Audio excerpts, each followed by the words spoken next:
katanya. Nyombong dalam kena. Alhamdulillah min dzalik. Orang mombong mudah-mudahan.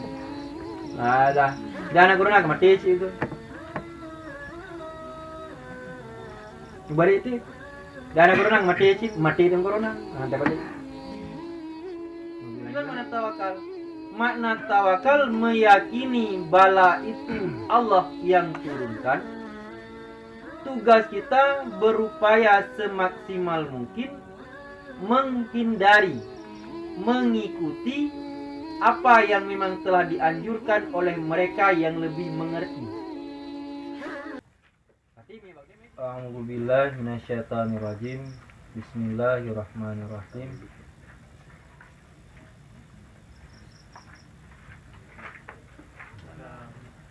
Pasal pertama, arti wahyu.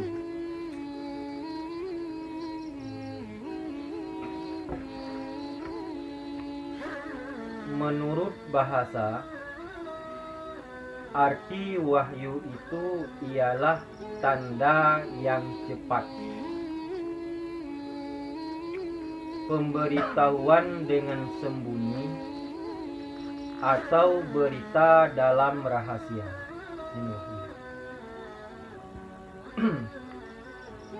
Dalam bahasa Arab yang neken dengan wahyu, tanda yang cepat. Makna tanda yang cepat,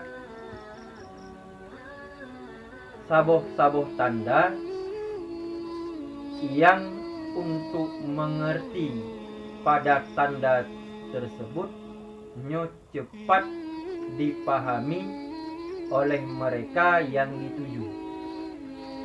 Punya bahasa abak katanya kode etik kepada bawahan katanya. Mesti katanya sirotoke. Kena bawahan deh. Nah bawahan. Ada satu tanda yang kita kode, yang tanda tersebut hanya bisa dipahami oleh mereka begitu cepat, kalaupun oleh mereka yang lain tidak memahami. Nyen wahyu di dalam bahasa. Jadi bahasa pasaran watekeun wahyu, saboh tanda yang cepat dimengerti oleh mereka yang ditujukan wahyu tersebut. Pemberitahuan dengan sembunyi. Makna pemberitahuan sembunyi, nyanjit ke tanda untuk diberitahukan kepada yang dituju, tetapi tidak diketahui oleh yang lain. Mesti lagi dalam nempel kan. Nyan Nabi tele Allah Ta'ala kepada salah satu Nabi secara sembunyi dan hanya tertuju kepada Nabi itu tersebut, kepada Nabinya kan. Hanya kepala yang lain. Atau berita dalam rahasia. Mana berita dalam rahasia? Ada satu pekerjaan yang disuruh oleh Allah kepada Nabi, yang di sanalah dimengerti oleh Nabi, itu adalah wahyu. Yang dalam bahasa umum. Terkadang tanda-tanda atau pemberitahuan itu berlaku dengan isyarat perkataan. Isyarat, mana isyarat? Petunjuk. Terkadang-kadang wahyu diketahui oleh sebahagian nabi dengan isyarat daripada perkataan orang yang lain. Ada perkataan orang yang lain yang dengan perkataan tersebut dimengerti oleh nabi. Yang pun bukan wahyu. Ini cara umum le.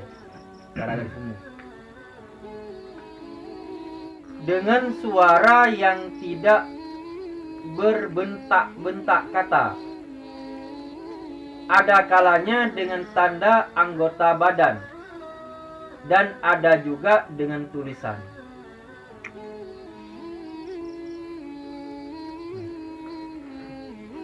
Kesaksian ini dapat kita pahami dari firman Allah Ta'ala tentang Nabi Zakaria alaihi salam. Nasyid wahyu yang nabi Allah Ta'ala kepada para nabi diketahui dengan tanda-tanda yang badan para nabi. Yang kena lagi Nabi Muhammad sejuk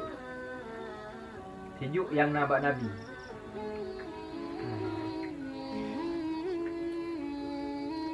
Nasyid wahyunya lewat tulisan.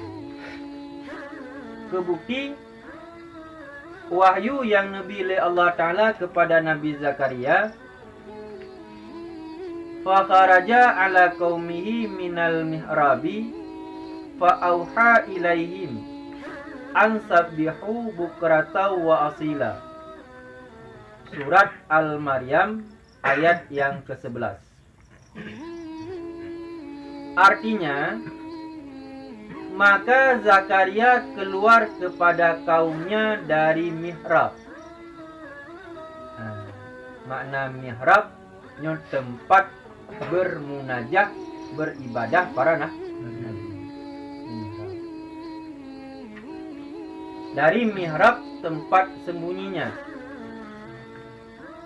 Maka diberikannya isyarat kepada mereka, hendakilah kamu sucikan Tuhan di waktu pagi dan petang. Perkataan auha di sini artinya memberi isyarat atau tanda. Sebab di saat itu Nabi Zakaria sedang tidak dapat berkata-kata menurut perkataan manusia biasa, hanya dengan isyarat atau tanda. Ya. Makna wahyu isyarat. Makna wahyu memberikan kode atau tanda. Terbukti makna wahyu mengisyarat atau memberikan tanda. Di dalam ayat Al-Quran, fa'auha ilaihim ansabbihu. Yang maksud fa'auha, Nabi Zakaria mengisyarat kepada para pengikutnya untuk beribadah kepada Allah pada waktu siang dan makanya biar salah-salah tafsir Al-Quran. Yang lagi yang tertafsir fa'auha ilaihim, sang Nabi Zakaria yang putra wahyu ke umat. Padahal makna wahyu di dalam ayat Nabi Zakaria kan putra wahyu ke umat. Tapi maknanya Nabi Zakaria mengisyarahkan kepada kaumnya untuk beribadah. Setuju? Ya, dalam tafsir bergerak buku Kurtiji, wahai kaumku, hendaklah engkau beribadah kepada Allah pada pagi dan petang. Yang mana auhayna. Bahkan oleh Nabi Zakaria tidak langsung berkata-kata, bahkan isyarat. Karena pada ketika itu Nabi Zakaria lezat dengan sebuah pendengaran sehingga kata-kata beliau tidak mampu dipahami oleh manusia. Seandainya jika pegang hampa muru. Hampa muru. Maka ketika itu Nabi Zakaria tidak memberitahu lewat lisan, tapi mengisyarah lewat tangan. Isyarah Nabi Zakaria untuk ibadah isyarahnya ke wahyu. Faham kan? Jadi ambil salah surah dia. Nanti fa'auha ilaihim ansabbihu bukrata wasila. Nabi Zakaria geputreun wahyu ku umat hana. Mana wahyu inan ge isyah.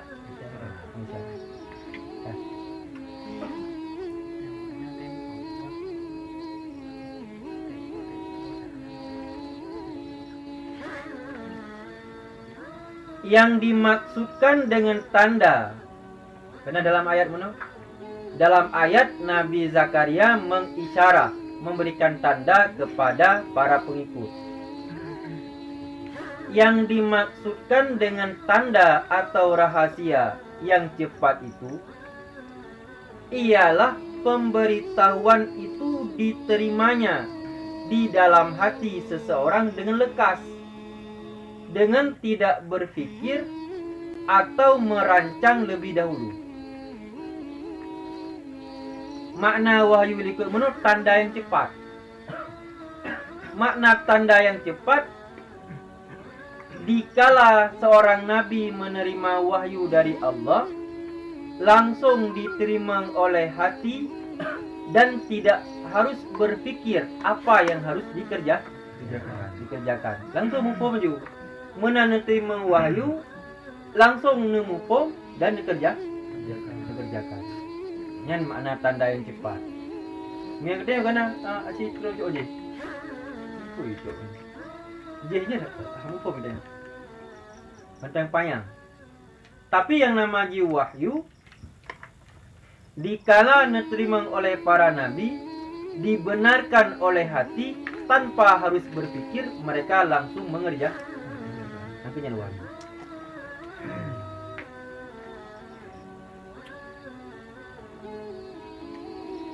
Menurut agama, yang dimaksudkan dengan wahyu itu ialah, ini menurut bahasa.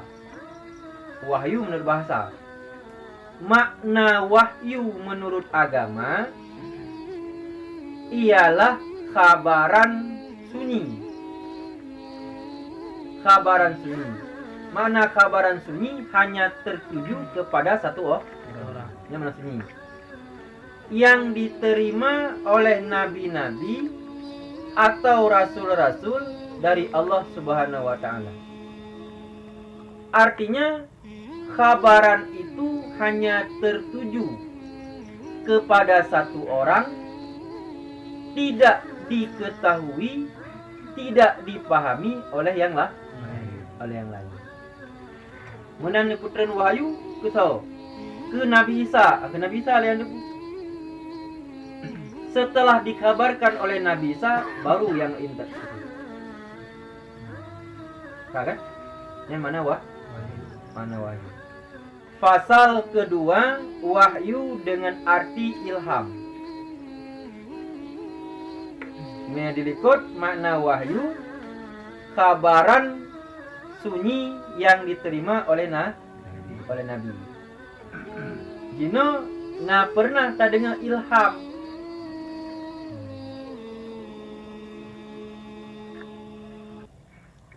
Wahyu dengan arti ilham.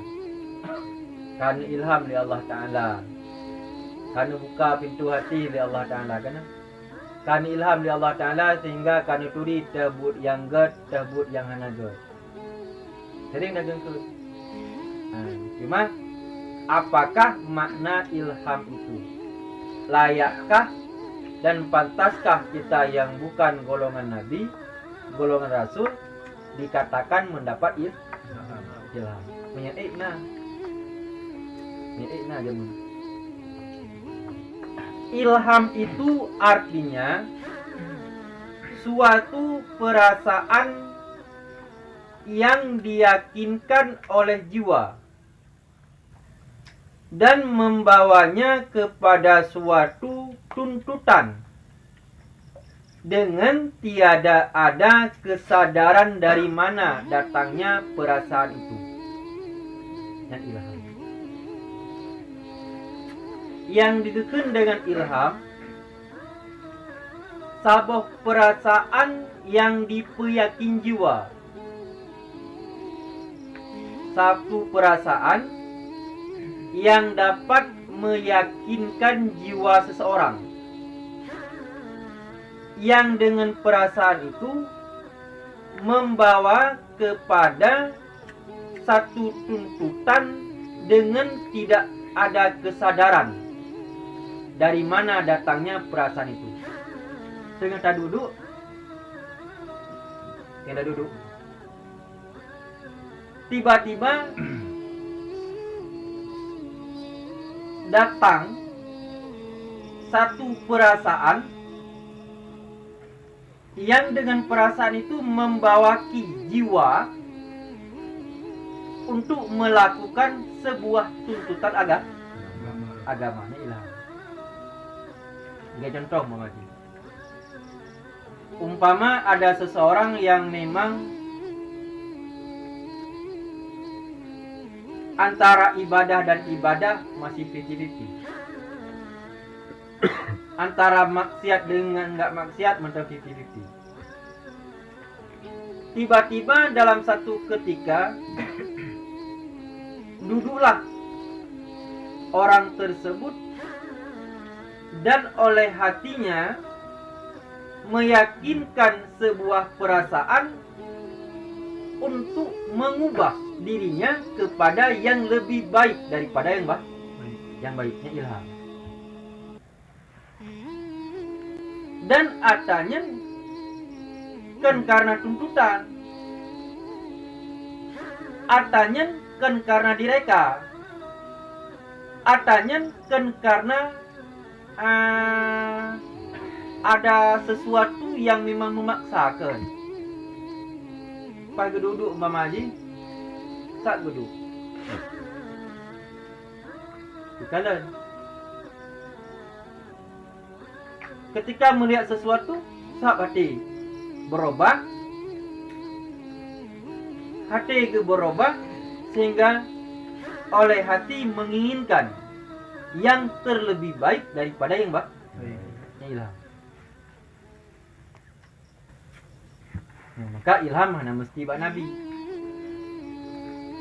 Tengah dah duduk, dah bayang-bayang. Sak tak kalian umpamanya. Ataupun terbayang dengan sendirinya, datang sebuah perasaan kepada getahnya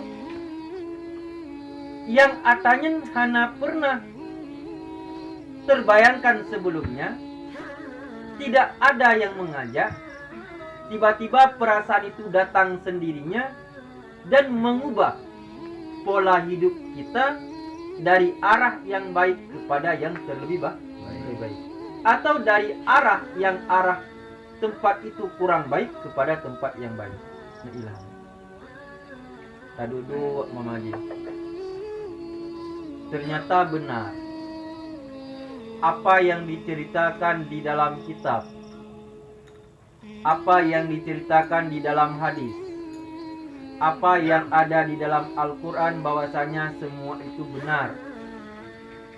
Dan saya sudah melihat dengan mata sendiri perubahan-perubahan alam yang semakin hari mendekati kepada kiamat. Ini lagi nyawa dia keadaan orang. Cara menghadapi bala yang Allah berikan bitawakuli, dengan tawakal. Di mana tawakal? Makna tawakal meyakini bala itu Allah yang turunkan. Tugas kita berupaya semaksimal mungkin menghindari, mengikuti apa yang memang telah dianjurkan oleh mereka yang lebih mengerti. Berarti dia medis. Ada medis. Anjuran yang memang dianjurkan oleh mereka, ini kita dalam tawakal. Ambil umbung katanya. Nyumbung dalam kenal. Alhamdulillah minalik. Orang umbung mudah-mudahan. Dah anak corona mati itu. Balik itu. Dan anak corona mati dengan corona. Dapat itu. Alhamdulillah minalik itu. Adik dah. Adik dah. Maka nasa berpendapat pasien yang meninggal dengan corona syahid. Tapi syahid akhirat. Bahkan syahid akhirat karena dua buah kepedihan gerempol. Yang pertama kepedihan sakratil maut, yang kedua kepedihan yang lebih kala di manusia. Kena video orang corona tiba. Kata pompa jantung hanjit li itibit nafas hidung hingga badan kecil-kecil. Lu orangnya yang begini kan dia tu. Maka ji tugas kita yang bertawakal. Mana bertawakal?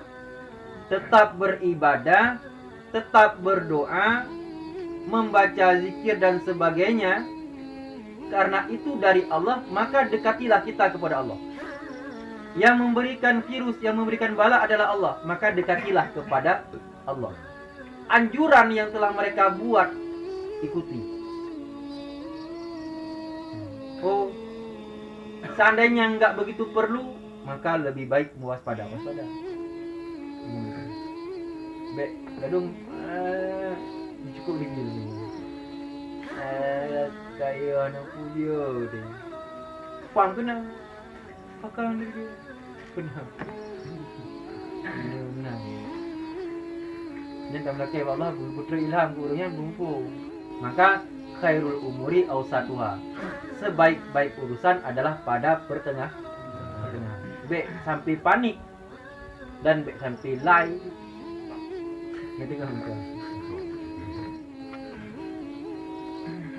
Keadaannya hampir serupa dengan adanya perasa lapar, haus, susah hati, dan gembira.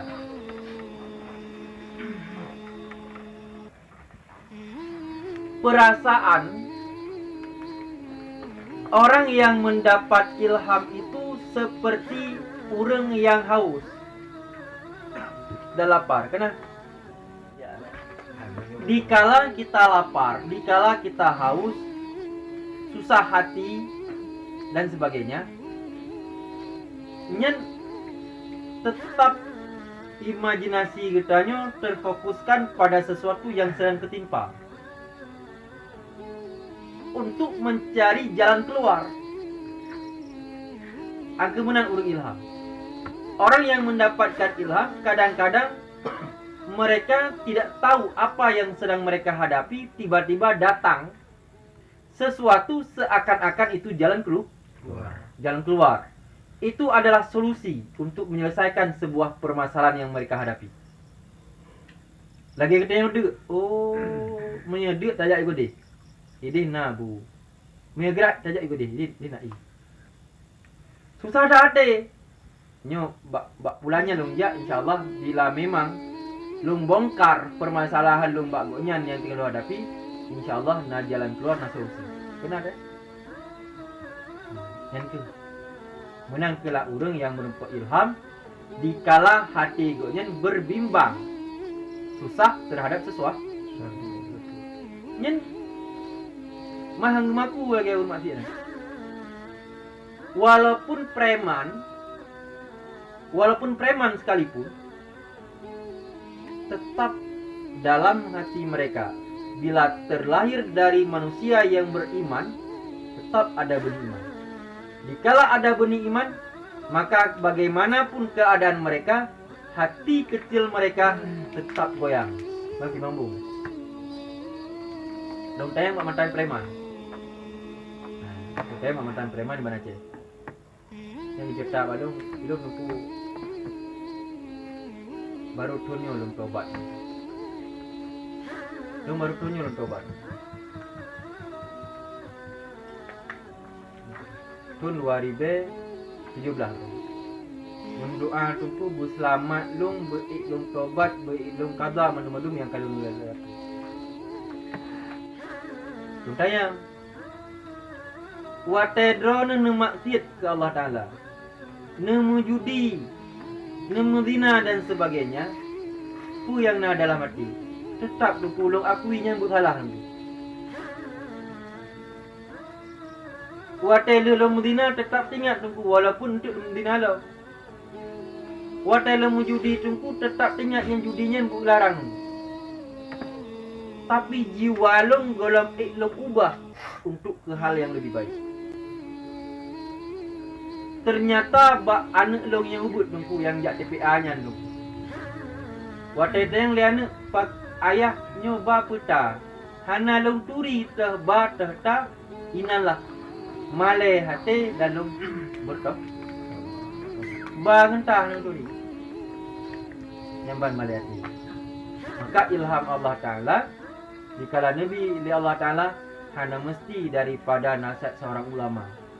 Kadang-kadang pertanyaan seorang balita pun bisa mengubah seseorang pada hal yang lebih baik.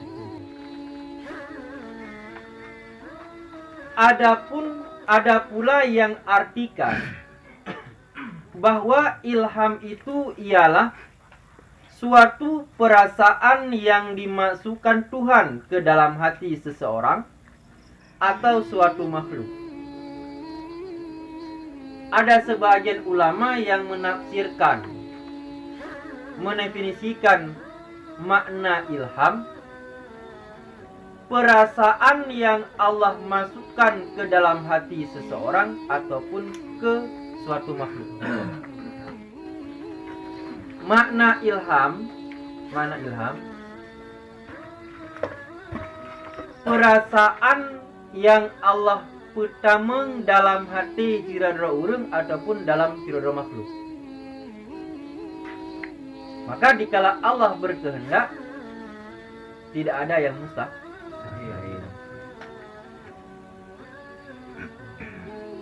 Tamlake ba Allah getanyo yang ka dalam ibadah, getanyo yang ka dalam menuntut ilmu, jangan sampai berubah hati kita dari jalur yang sudah ada kepada jalur yang lain. Ini tamlake ba Allah. Orang yang kena ubah oleh Allah Ta'ala dengan Allah berikan ilham langsung berubah. Dan begitu pun harus berdoa, berusaha. Apa yang telah kita dapatkan hari ini, nya bertetap. Baik mengubah. Oh long kalau ya apa, tunggu long kalau semayang, tunggu long kalau orang hanli tunggu. Hanli. Nyen pantang. Bila memang karena kita sudah beribadah, kita sudah belajar, kita sudah taat, itu tidak akan lagi keluar kepada maksiat, maka tidaklah keluar kepada maksiat. Siapa bersih?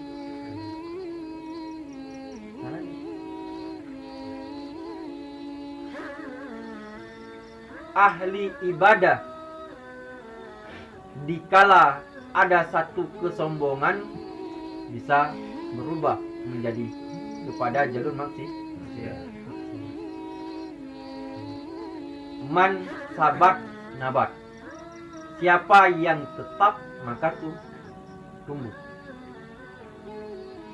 Tunggu saya hanya mendapatkan ilmu dalam seminggu cuma satu.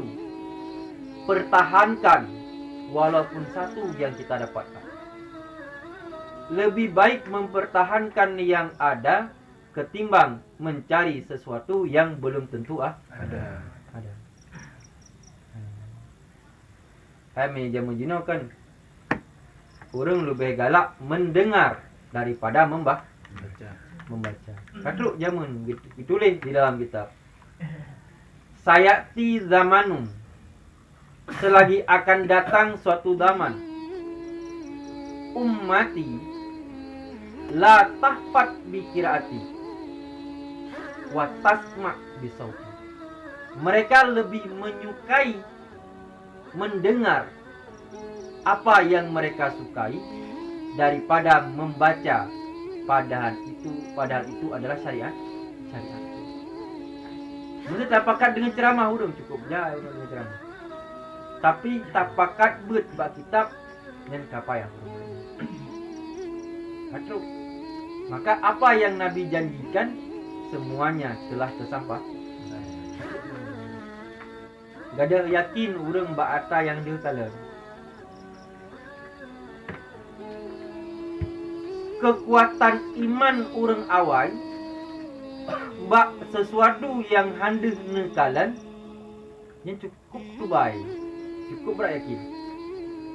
Seiring masa kiamat di ambang pintu, keyakinan itu hilang dan luntur.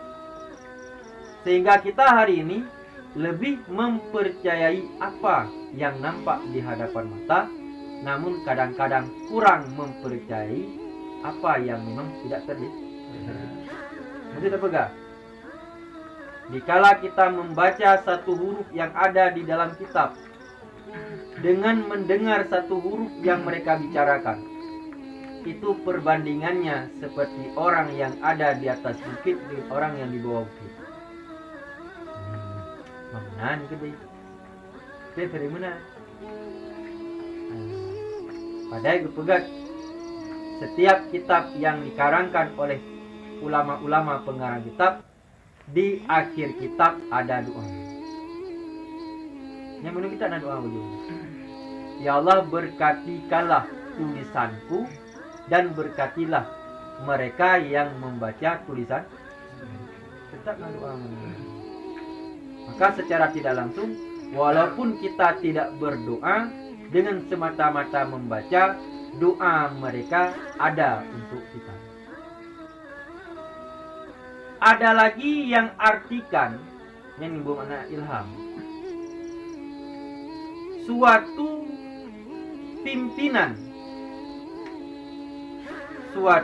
pimpinan suci yang didapati tanpa belajar. Yang makna pimpinan arahan bahasa katanya. Ada sebagian ulama yang mendefinisikan makna ilham, satu pimpinan suci. Mana pimpinan? Satu arahan. Yang mana suci? Satu arahan yang arahnya kepada arah agama yang didapatkan oleh seseorang tanpa belajar. Sudah tanpa belajar. Saja Indonesia katakan. Umpamanya kita duduk di suatu tempat. Pada duduk pada suatu tempat, kita melihat ada orang yang cedera kakinya. Cuma kaki sebelah kan? Kakinya sebelah, tangannya dua-dua enggak ada, tetapi memakai kain sarung mengerjakan salat kepada Allah Subhanahu wa taala.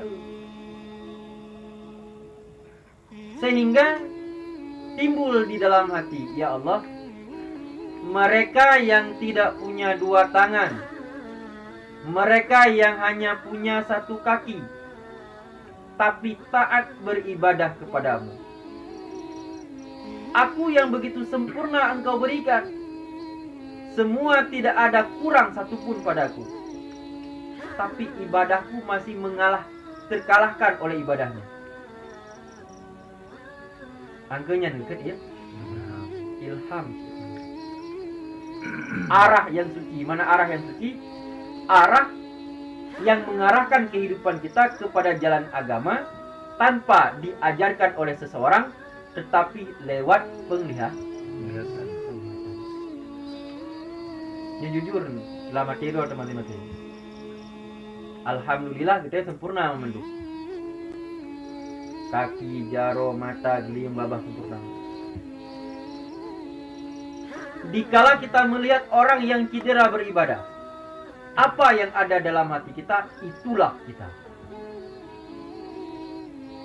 Dan itu tidak bisa dijadikan tolak ukur kepada orang lain. Lihat yang itu kekibat, itu ada yang Mbak Adro. Nala dong, kayak tiba lumayan, tinggi lumayan. Oke. Dan itu nanti lumayan.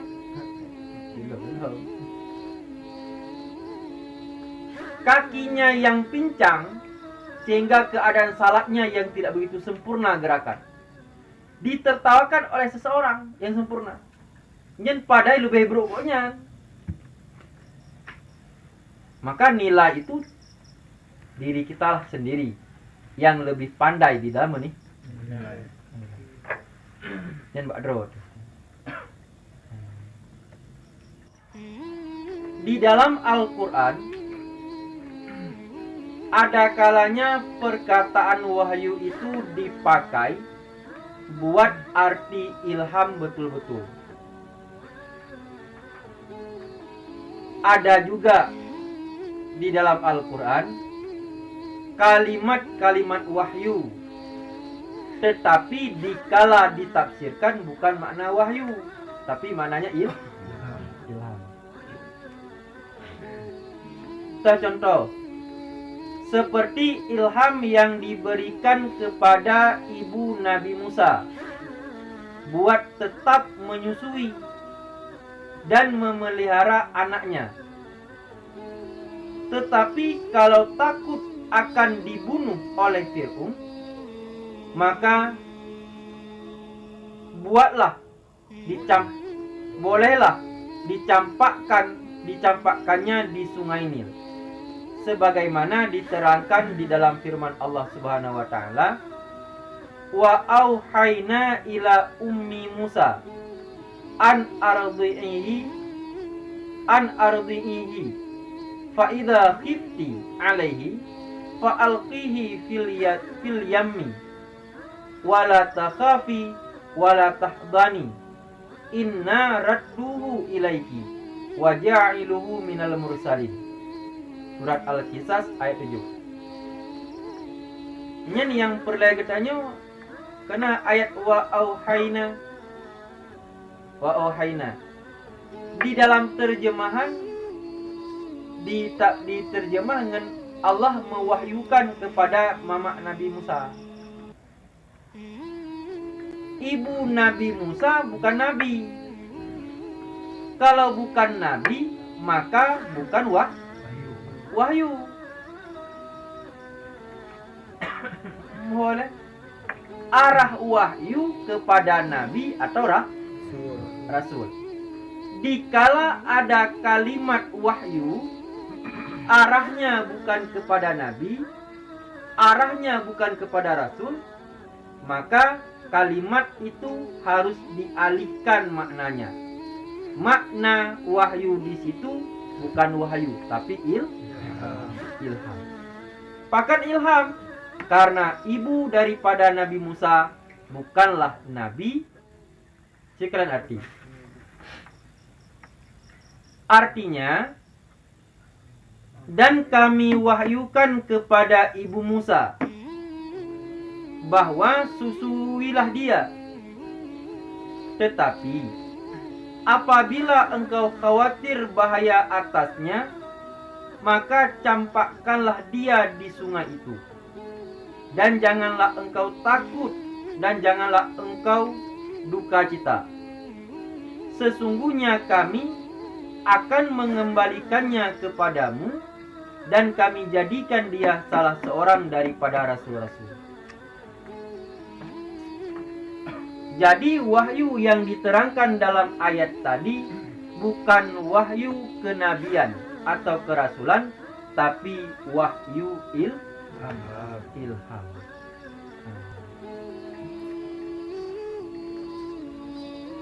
Ketika Nabi Musa masih kecil, masih bayi, dikala itu perintah daripada Fir'aun, jika ada bayi laki-laki, maka bunuhlah.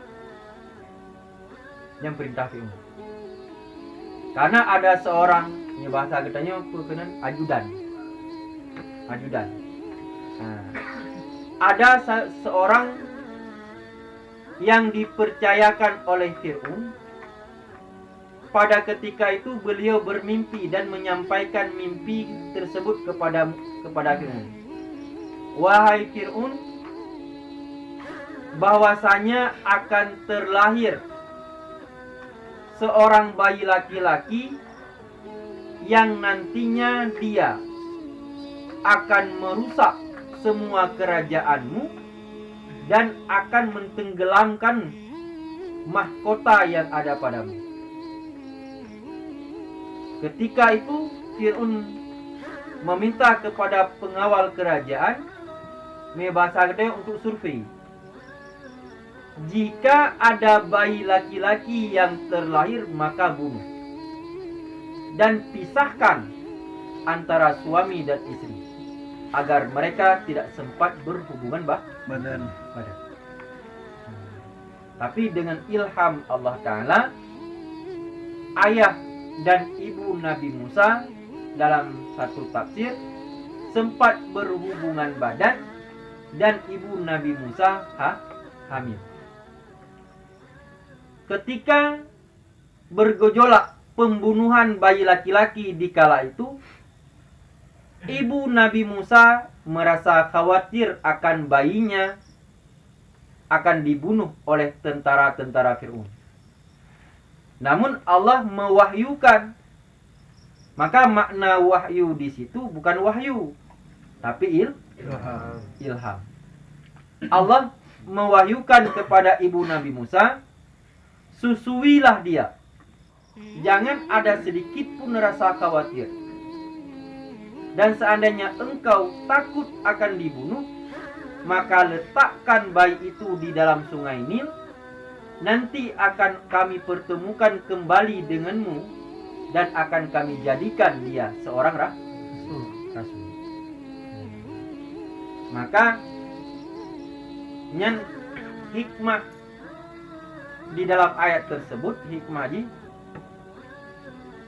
pendidik tidak 100% menjamin anak didiknya. Musa diambil oleh istri daripada Fir'aun. Asia mengambil satu keranjang yang teraliri di sungai Nil, dan ketika dibukakan ada seorang bayi, yaitu Musa. Sehingga di kala itu Asia membesarkan dan mendidik Musa. Kekhawatiran yang ada pada Fir'aun kepada bayi yang diasuh oleh Asia membeberkan kepada Fir'aun, wahai Fir'aun, tidak akan pernah bayi ini menjatuhkanmu, yakinkanlah, karena dia kita yang memelihara. Nyamban teh uraga menai bujuk liurina demang kau koreman tadi. Kau koreman. Kedang bujukan demang mudah. Ya. Maka reman-reman kita yang dua jalan itu benar reman. Enggak. Maka dikala itu tumbuhlah Musa sehingga Nabi Musa dewasa. Yang intinya yang dipegang tingkat mudah. Pendidiknya kan Fir'aun tidak menjamin anak didiknya secara agama. Musa yang dididik oleh Fir'aun menjadi seorang rasul. Musa yang dididik oleh malaikat, yaitu Musa Samiri, menjadi orang yang menghancurkan syariat Allah. Padahal malaikat yang melarang. Malaikat yang melarang. Secara dunia, karena malaikat yang memelihara, jadilah Musa Samiri itu orang yang begitu dekat dengan Allah. Tetapi takdir Allah berbalik. Musa yang dipelihara oleh Fir'aun menjadi seorang rasul. Musa yang dipelihara oleh malaikat Jibril menjadi orang yang menghancurkan syariat adat. Musa Samiri. Alhamdulillah ini tadi. Maka perintah Allah kepada ibu Nabi Musa untuk menyusui dan menghanyutkan di dalam sungai Nil itu bukan wahyu, tapi ilham. Kenapa ditafsirkan dengan ilham? Karena ibu Nabi Musa bukanlah seorang nabi, bukanlah seorang rasul. Tapi tunggu, beliau melahirkan seorang nabi, beliau melahirkan seorang rasul. salah satu ciri-ciri nabi, ciri-ciri rasul adalah laki-laki. Jadi kesimpulannya malamnya wahyu itu Allah berikan kepada nabi darah rasul. Ilham itu juga dari Allah, tetapi arah bukanlah kepada nabi, bukanlah kepada rasul, tetapi kepada mereka yang dikehendaki oleh Allah. Sah-sah saja ilham itu Allah turunkan kepada mereka yang beribadah. Sah-sah saja ilham itu Allah turunkan kepada mereka yang maksiat. Kalau Allah turunkan kepada orang yang maksiat untuk meninggalkan kemaksiat itu untuk beribadah kepada Allah. Jika Allah turunkan ilham itu kepada orang yang beribadah untuk menambahkan ketaatan dan ibadah. Maka kena ada Allahumma alhimni rusyda wal hikmata wal ibadata fid dunya. Ya Allah, ilhamkan olehmu kepadaku rusyda, akan petunjuk, wal hikmata, dan hikmah daripada segala hukum. Ya, wallahu alam bisawab, wa ilahi sallallahu wasallam ala nabi sayyidina Muhammadin wa alihi wa sahbihi ajma'in. Sallallahu wasallam ala nabi sayyidina Muhammadin wa alihi wa sahbihi ajma'in. Sallallahu wasallam ala nabi sayyidina Muhammadin wa alihi wa sahbihi